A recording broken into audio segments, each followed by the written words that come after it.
Apparently, discovering your husband's affair during your morning coffee isn't what they mean by eye-opener in the Starbucks ads. There I was, Tuesday morning at 6 a.m., standing in my kitchen in Fairfield wearing my ratty Yale hoodie and penguin pajama pants, when my sister Alma materialized at my front door like some kind of infidelity-detecting angel of doom. And let me tell you, when your real estate agent sister shows up before sunrise on a weekday without her makeup on, someone's about to lose their house. Or in my case, lose their carefully constructed suburban fantasy. Ruby, is Griffin here? Did he actually go to Boston? Alma's voice had that particular pitch that makes dogs bark and wives panic. Yeah, he left Sunday for that architecture conference. Won't be back until Thursday. Why? I was still holding my world's okayest wife mug, a gag gift that was about to become uncomfortably prophetic. She pushed past me, locked my door, actually locked it, like we were in some kind of thriller movie, and pulled out her phone with the energy of a prosecutor presenting Exhibit A at a murder trial. Perfect, because he didn't go anywhere. I saw him last night at the Cheesecake Factory in Stamford. She swiped through her phone. With Karina. I'm pretty sure my brain short-circuited. Karina who cried on my shoulder for 3 months about her divorce. Karina who I invited to our lake house last summer to heal. Karina who attended my book club every other Tuesday and complained about how hard it is to trust men again. The photos didn't lie, and boy, did I wish they would. There was my husband of 12 years, the man who told me last month we needed to cut back on unnecessary expenses, sitting in a booth at the Cheesecake Factory. His hand was on her thigh. Her head was on his shoulder. They were sharing one of those ridiculous Oreo Dream Extreme cheesecakes that has approximately 4,000 calories and apparently comes with a side of homewrecking. When did you take these? My voice sounded weirdly calm, like I was asking about the weather and not staring at photographic evidence of my marriage imploding. Around 8 p.m. I was there with a client closing a deal on a condo, and I spotted them in the corner booth. The same booth we sat in for your birthday 2 years ago, by the way. I thought about confronting them, but Alma's expression shifted to something between rage and pity. I figured you should be the one to decide how to handle this. I scrolled through 17 photos, each one worse than the last. There was Griffin feeding her cheesecake, Griffin laughing at something she said, Griffin's thumb stroking her wrist in that particular way he used to do with me back when we were still pretending our marriage was a romance and not a corporate merger with joint tax benefits. How long do you think? I couldn't even finish the sentence. Does it matter? Alma grabbed my shoulders. Ruby, listen to me. You have until Thursday when he gets back to decide what you're going to do. But whatever you do, do not tip him off. Do not call. Do not text. Do not send a passive-aggressive Instagram story with sad song lyrics. She knew me too well. And definitely, she continued, do not tell Mom yet. You know she'll want to drive over here and set his car on fire. And we do not need that kind of legal complication right now. I nodded, still staring at the photos. My brain was doing that thing where it catalogs completely irrelevant details to avoid processing the emotional nuclear bomb, like noticing that Karina was wearing the earrings I'd complimented at book club last month, or that Griffin was wearing the cashmere sweater I'd given him for Christmas last year, the expensive one from Nordstrom that I'd saved up for because he'd been working so hard on that downtown development project. Wait, a thought struck me like lightning. Thanksgiving is in 9 days. So it's at our house, like it is every year. His parents are coming, your family, his brother Wade and the kids, the Mitchells from next door, and I felt a smile spreading across my face, the kind of smile that probably should have concerned me if I were more self-aware. I already invited Karina last week when she was crying about having nowhere to go for the holidays since her ex got the house in the divorce. Alma's eyes went wide. No, Ruby, no. Do not do what I think you're about to do. I'm not doing anything. Yet. I set down my coffee mug with deliberate care. But I have 9 days. A guest list that reads like a revenge fantasy. And a sudden, desperate need to make this the most memorable Thanksgiving our family has ever had. This is either going to be brilliant or get you arrested. Can it be both? The thing about betrayal is that it doesn't feel like the movies. There's no dramatic orchestral music, no slow-motion realization, no artistic montage of memories crashing down.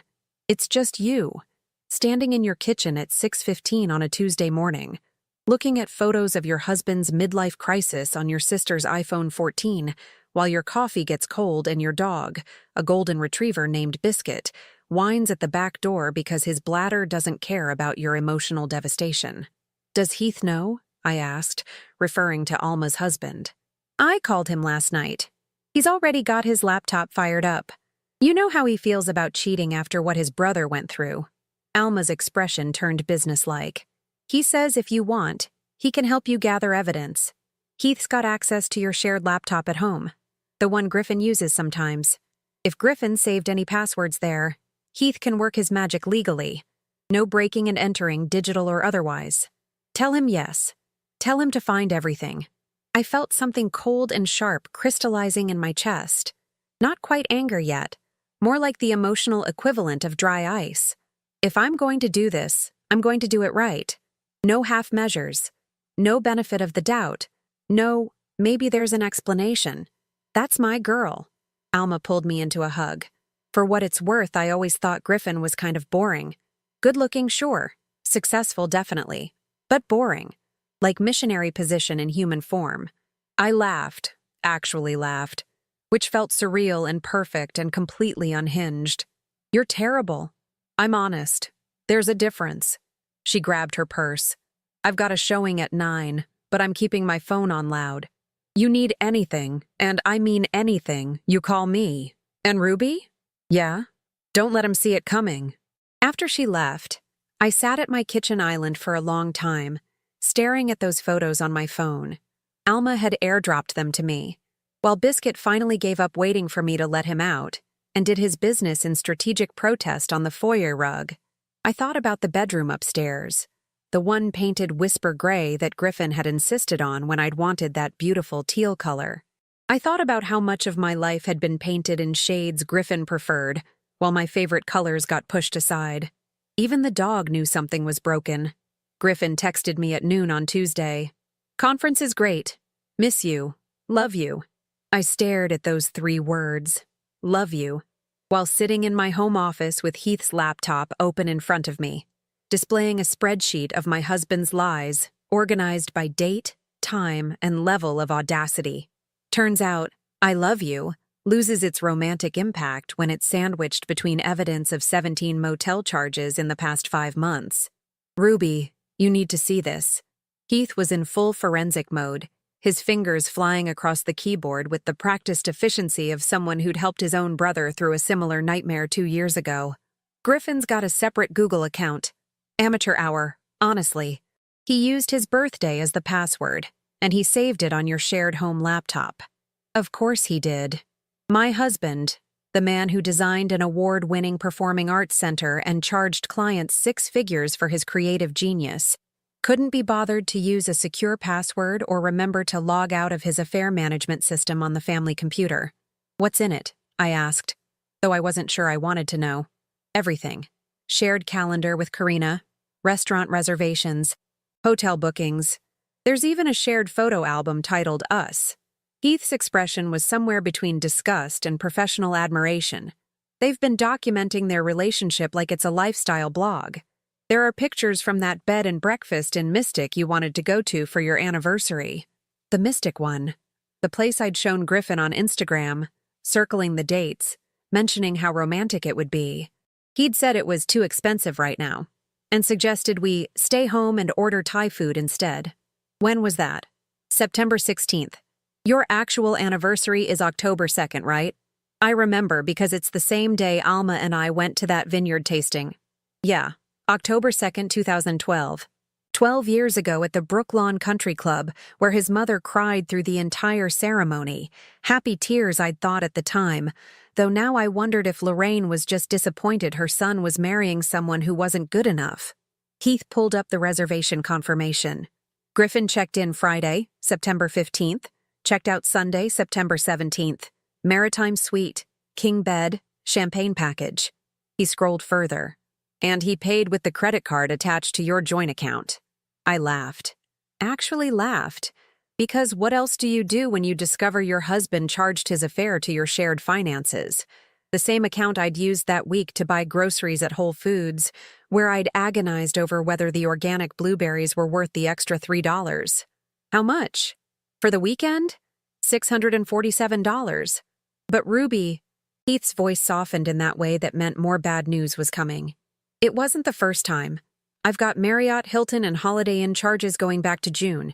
He's been using site visits and client meetings as cover. 5 months of this. My phone buzzed. Another text from Griffin.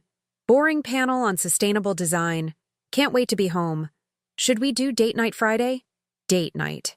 As if he hadn't just had a 5-month date marathon with my former best friend. I typed back, sounds perfect. I'll make reservations. You're scary calm about this, Heath observed. I'm not calm. I'm strategic. There's a difference. I stood up, pacing my office while Biscuit watched from his bed in the corner, probably judging my life choices. If I fall apart now, I might do something stupid. If I fall apart after Thanksgiving, I'll have witnesses, evidence, and the moral high ground. That's actually kind of brilliant. And the good news is, everything I'm finding is completely legal. He left himself logged in on shared equipment, saved his passwords on a family computer. Any lawyer would tell you that's fair game in a marriage. No hacking required. Thank God for his terrible security practices. Amen to that. What Heath found could fill a documentary series on the streaming service of your choice. Deleted text messages, recovered from cloud backup that Griffin had thoughtfully never disabled, because Griffin apparently thought delete meant gone forever, instead of stored on Google's servers for your wife's tech-savvy brother-in-law to access through your poorly secured account. The messages were a masterclass in cliché. Karina called him baby. He called her beautiful. They shared inside jokes about how boring and predictable their exes were, meaning me and her former husband, though at least her ex had the decency to cheat with someone who wasn't his wife's best friend. There were complaints about me. Griffin told Karina I was too focused on work and never wanted to do anything spontaneous. This from the man who needed 3 weeks' notice to try a new restaurant and once had a panic attack when I suggested a last-minute weekend trip to Martha's Vineyard. She gets it, Griffin had texted after their third date, which I now knew had happened during my marketing conference in Chicago back in July. You make me feel alive again. I wanted to text back from beyond the digital grave. You know what else is alive? Herpes. Should I be concerned? But I didn't. Instead, I forwarded everything to my personal email account, the one Griffin didn't have access to, and started building my case like a prosecutor preparing for trial. By Wednesday afternoon, I had a timeline that would make the FBI jealous. I knew every restaurant, every hotel, every late night at the office that was actually late night at Karina's condo in Norwalk. I knew they'd started talking at book club in June when we'd discussed The 7 Husbands of Evelyn Hugo, a novel about secrets and reinvention that now felt like foreshadowing written by a particularly cruel author. I knew Karina had complained about her divorce settlement, and Griffin had offered to help her figure out her finances. I knew they'd bonded over feeling unappreciated. I knew that on my birthday, August 23rd, while I was having dinner with my parents and Griffin was supposedly working late on the Morrison project, he was actually at her place watching a movie with her kids, playing substitute dad like he was auditioning for a role in someone else's family. The kids thing hurt worst. We'd decided not to have children. Mutual decision, long conversations, both of us agreeing our careers were enough. Except apparently Griffin's career wasn't enough, and someone else's ready-made family suddenly looked appealing when it came with a side of validation and home-cooked meals. Alma called Wednesday evening. How are you holding up? I'm fine. You're lying. I'm functionally fine. There's a difference. I was sitting in my kitchen, drinking wine that cost more than Griffin's affair motel rooms, watching the sunset through my window over the perfectly manicured lawn that we paid Miguel $80 a week to maintain. I've got enough evidence to bury him. Heath's a genius. He learned from necessity when his brother went through his divorce. I'm so proud of how he's using those skills for good now. Alma paused. Ruby, are you sure about the Thanksgiving thing? You could just confront him when he gets home tomorrow. Quiet divorce, split the assets, move on. And let him control the narrative? Let him tell everyone I was difficult or cold or whatever story he's already crafting? I took another sip of wine. No, I want witnesses. I want his parents to see exactly who their son is. I want Karina's mask to slip in front of people who trusted her. I want everyone who's ever sat in my living room and complimented our perfect marriage to understand that perfect is just performance. Remind me never to cross you. Your family. You get immunity. I checked the time. Griffin lands tomorrow at 2 p.m. I need to pick him up from the airport, smile, ask about his conference, and pretend the past 3 days didn't happen. Think I can do it? You're a marketing director. You sell ideas nobody needs to people who don't want them. You can sell anything. She was right. And what I was about to sell was the performance of a lifetime. Devoted wife, excited about Thanksgiving, completely oblivious to the fact that her marriage was a fraud and her husband was a walking midlife crisis with expensive taste in affairs. Griffin sent a final text Wednesday night. Can't wait to see you tomorrow. I missed you so much. I replied with a heart emoji, the red one, not even the fancy sparkle one, and then went to Costco to buy $75 worth of Thanksgiving groceries for the dinner party that was going to become the most expensive meal Griffin ever didn't enjoy.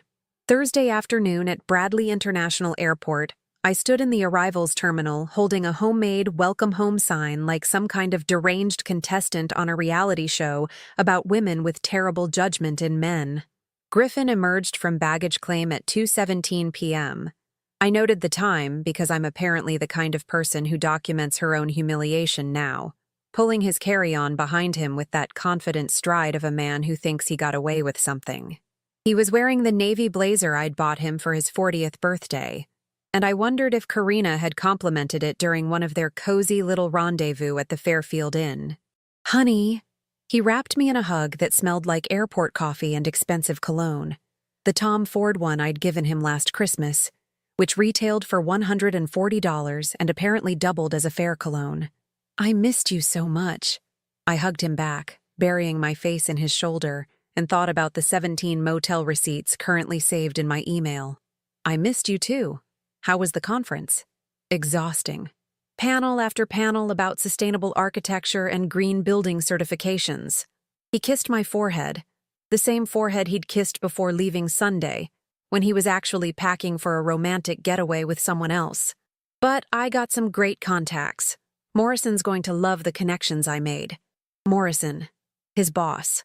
The man whose name Griffin invoked like some kind of career deity whenever he needed an excuse to work late, travel unexpectedly, or generally be somewhere that wasn't home with his wife. That's wonderful, baby. The word tasted like acid in my mouth, but I smiled through it. I'm making your favorite for dinner tonight. Pot roast with those roasted carrots you love. You're the best. He grabbed my hand as we walked to the parking garage. So, what did you do while I was gone? Anything exciting? Oh, work stuff. Had lunch with Alma on Tuesday. She mentioned she saw the funniest thing at a restaurant in Stamford. Some couple who looked exactly like they were having an affair, all secretive and cozy in a corner booth. I kept my voice light. Conversational, like I was discussing the weather and not testing whether my husband's poker face was as bad as his password security. Griffin's hand tensed for half a second in mine. That's sad. I hate when people cheat. It's so disrespectful. I wanted to laugh, or scream, or possibly both simultaneously. Instead, I squeezed his hand and said, I know, right? Anyway, guess who's coming to Thanksgiving? Who? Karina. Remember, she was so upset about spending the holiday alone after the divorce. I texted her yesterday to confirm, and she's bringing Emma and Lucas. The kids are so excited. Apparently, Emma's been learning about the Mayflower in school. Griffin stumbled. Actually stumbled on flat concrete. That's really nice of you. Very generous. Well, she's been such a good friend to me. I unlocked the car, our Lexus SUV that Griffin insisted we needed for weekend trips we never took, especially during book club. She's so supportive, so understanding, really listens when I talk about marriage and commitment and trust. The drive home was a masterclass in passive-aggressive conversation.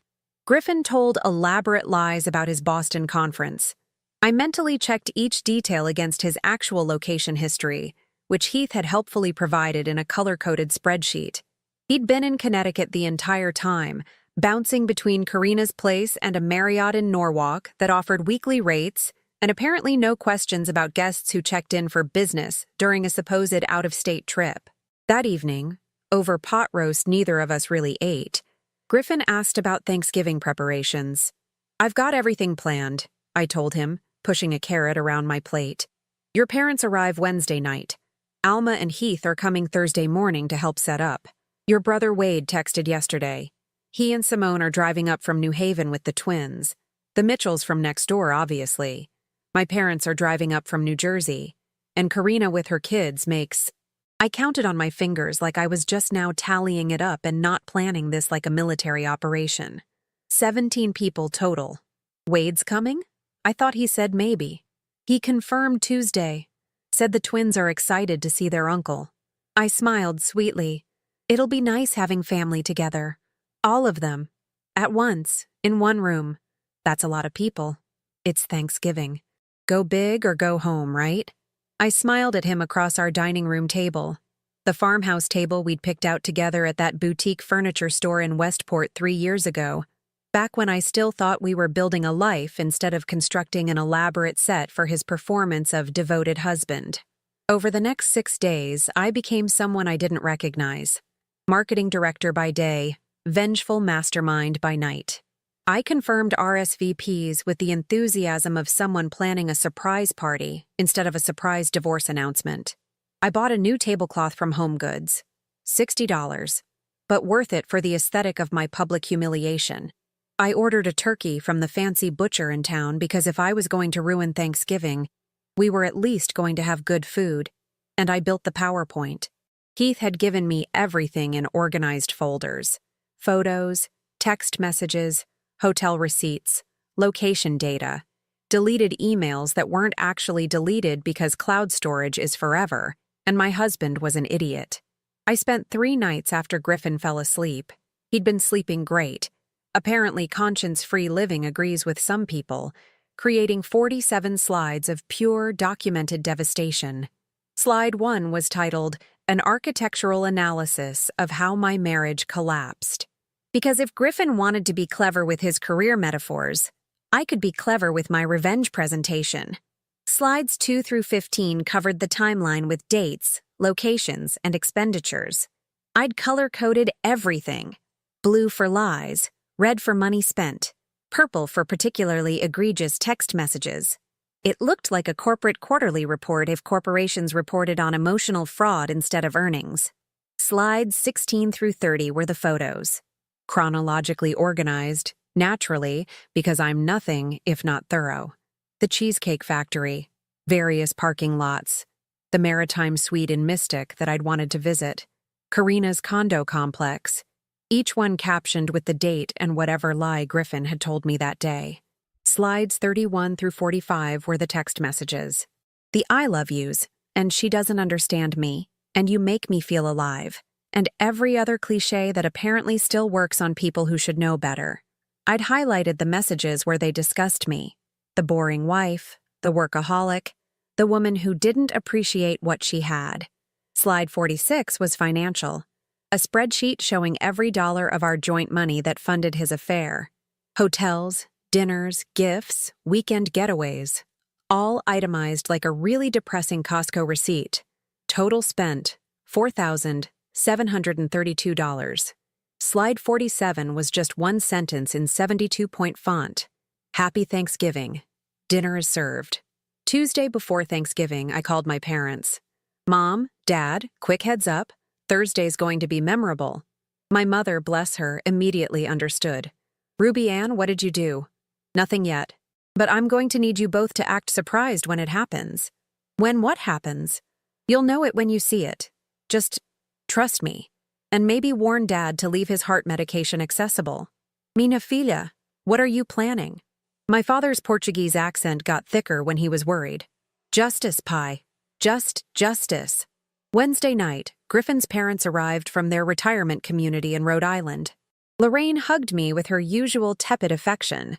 The kind of hug that suggested she was still disappointed her son hadn't married someone from their country club. Sterling shook my hand formally, because emotion was apparently against his personal constitution. "Everything ready for tomorrow?" Lorraine asked, surveying my kitchen like a health inspector looking for violations. "Everything's perfect," I told her, thinking about the projector I'd hidden in the hall closet and the HDMI cable I'd tested 3 times to make sure it worked. It's going to be a Thanksgiving none of us will ever forget. I wasn't lying. Thanksgiving morning arrived with the kind of perfect autumn weather that felt like the universe was setting the stage for a performance. 52 degrees, cloudless sky, leaves in full New England glory. The kind of day where everything looks picture perfect right before it all goes catastrophically wrong. By 10 a.m., my kitchen looked like a Williams-Sonoma catalog exploded. Griffin was actually helping, playing the role of devoted husband with the commitment of a method actor, while I basted the turkey and mentally rehearsed my PowerPoint presentation like I was pitching to hostile investors instead of destroying my marriage in front of God and 17 witnesses. Alma arrived at 10:30 with Heath, both of them carrying casserole dishes and the barely contained energy of people watching a car crash in slow motion. Heath set up the projector while Griffin was in the garage getting extra chairs, running the cable behind my grandmother's china cabinet, where nobody would notice until it was too late. "You're really doing this," Alma whispered while arranging green bean casserole on the counter. "I'm really doing this. I'm equally proud and terrified. Can it be both?" Guests arrived in waves. My parents at 11, my mother immediately clocking that something was different about me. Mothers have that radar for when their daughters are about to commit social homicide. The Mitchells at 11:30, bringing their famous pecan pie and blissful ignorance. Griffin's brother Wade and his wife Simone drove up from New Haven with their twin teenagers, Wade clapping Griffin on the back like brothers do, completely unaware that his sibling was about to become the family disgrace. And then, at noon exactly, Karina arrived with Emma and Lucas. She was wearing a cream-colored sweater dress that probably cost more than her divorce lawyer. Ironic, considering she'd cried poverty to me for months.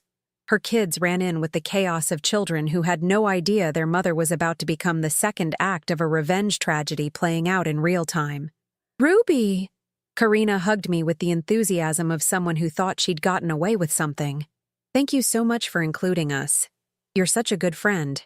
"Well, you know what they say about keeping friends close," I said, hugging her back while making eye contact with Alma over her shoulder.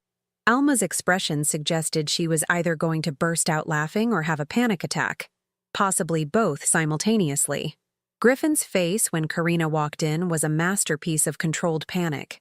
He went from helpful husband to man-facing execution in about 3 seconds, which would have been more satisfying if I wasn't also dying inside. Dinner unfolded like every Thanksgiving before it. Grace led by Sterling, turkey carved by Griffin with shaking hands that everyone attributed to hunger instead of guilt.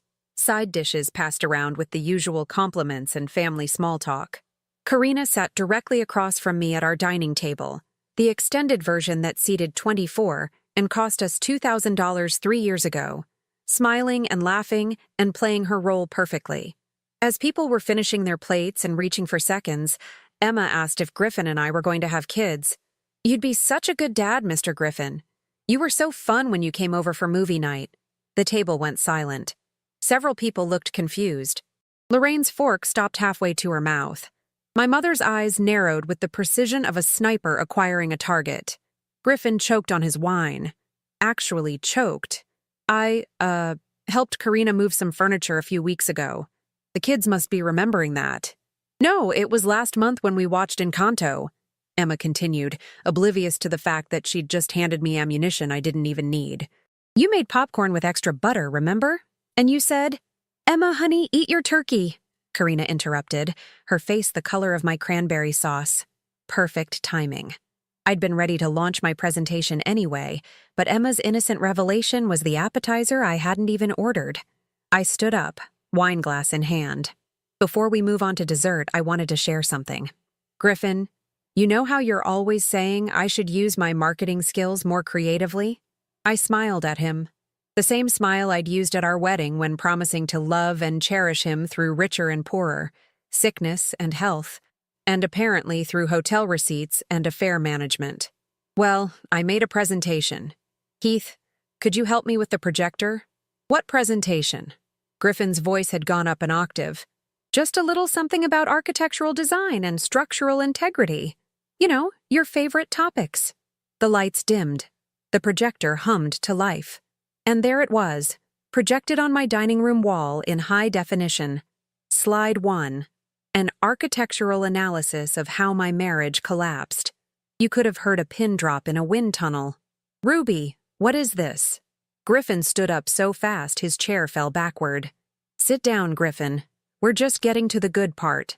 My voice was steady. Years of client presentations had prepared me for this moment. Everyone, please keep eating. This is informal. Think of it as dinner theater. Slide 2 appeared. A timeline starting in June with the words, "Foundation cracks. The beginning of structural failure." My father muttered something in Portuguese that probably violated several religious commandments. My mother grabbed his hand. Lorraine's face was turning an interesting shade of purple. Wade looked like he'd been punched in the stomach. I clicked through the slides methodically. Photos from the Cheesecake Factory, timestamp visible. Hotel receipts from the Marriott, the Fairfield Inn, the Holiday Inn. Text messages with the recipients' names highlighted. Griffin to Karina, Karina to Griffin. Location data showing Griffin's phone in Norwalk when he'd texted me from Boston. Ruby, stop this right now. Griffin was standing, his face white as chalk. Stop what? Sharing information. You love presentations. You give them all the time at Morrison & Associates. I advanced to slide 16, a text message where Griffin called me boring and predictable. Oh, look, here's some audience feedback about my performance as a wife. Karina stood up, grabbing her purse. I'm leaving. Kids, get your coats. Sit. Down. My mother's voice could have frozen hell. You came into my daughter's home. You're going to stay for dessert. Alma was filming on her phone. Heath was grinning like Christmas had come early. Wade looked like he wanted to teleport to another dimension. The Mitchells were clutching each other's hands, watching like this was must-see TV. Simone had one hand over her mouth, her teenagers staring wide-eyed like they'd stumbled into the season finale of a show they'd never watched. Slide 32. Photos from the Maritime Suite in Mystic that I'd wanted to visit for our anniversary. Griffin and Karina, champagne glasses raised, looking exactly like two people celebrating getting away with something. That was a work trip, Griffin tried weakly. To Connecticut? When you told me you were going to Boston for a conference? I pulled up slide 28, a screenshot of the conference website showing no registration for Griffin Mitchell. You weren't registered for any conference, Griffin. There was no conference. I trusted you enough not to verify, but Heath helped me check the records from your saved browsing history on our shared laptop. You just lied. Slide 46 appeared. The financial breakdown.